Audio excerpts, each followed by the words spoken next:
La liberté, c'est pas de se dire que finalement, je vais bénéficier des allocations chômage pour partir 2 ans en vacances. Selon la ministre du Travail, 1 chômeur sur 3 a tout simplement jeté l'éponge. Est-ce que cette solidarité, elle peut s'accompagner de contreparties, d'activités d'intérêt général? Non, on ne peut pas dire que la France est trop généreuse avec ses chômeurs. Moins d'un chômeur sur 2 est indemnisé aujourd'hui. L'indemnisation médiane, c'est 950 €. Donc ça veut dire qu'il y a 50% des chômeurs qui gagnent moins de 950 €.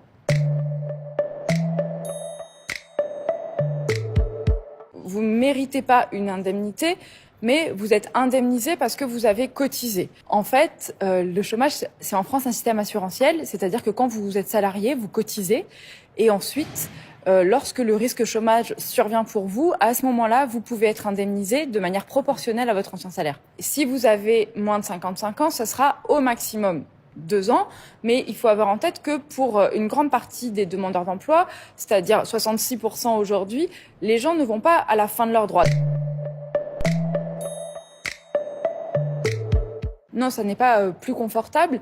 D'ailleurs, on ne peut pas vraiment opposer cette situation de chômage et cette situation de travail, puisqu'il y a une personne indemnisée sur 2 qui travaille et un chômeur inscrit à Pôle emploi sur 3 qui travaille.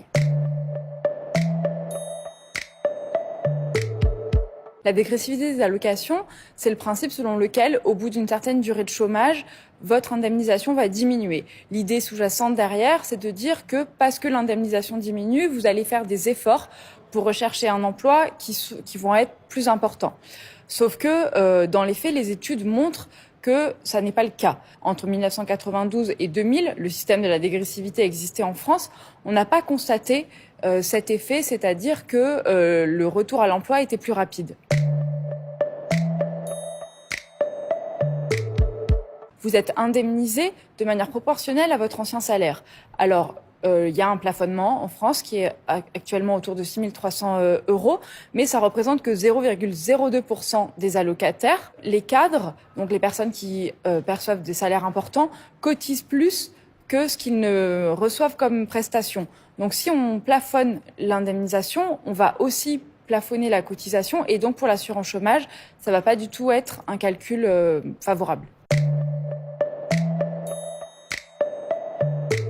Cette question de la contrepartie, qui supposerait donc que vous avez besoin d'une contrepartie parce que vous cherchez pas effectivement un emploi, elle laisse de côté le fait qu'il n'y a pas forcément d'emplois disponibles qui correspondent à vos qualifications et à ce que vous recherchez. Le problème de faire travailler gratuitement les chômeurs, ou en tout cas de les faire travailler contre l'indemnisation, c'est que vous faites réaliser un service social par des chômeurs et non par des professionnels. Et donc, c'est une forme de travail gratuit ou de travail sous-rémunéré, en tout cas. Non, c'est pas vrai. Vous avez des contrôles qui ont été renforcés en plus ces dernières années. Et ce qu'on a vu, c'est que 85% des chômeurs cherchent effectivement un emploi. Et dans les 15% qui n'étaient pas en recherche actifs d'emploi, une grande partie d'entre eux sont pas indemnisés. Il ne faut pas négliger l'existence de chômeurs découragés, c'est-à-dire de personnes qui cherchent depuis longtemps un emploi et qui trouvent pas d'emploi qui correspondent à leur qualification. Donc la réponse à ces personnes-là, c'est plus un accompagnement plus important plutôt que des sanctions plus importantes.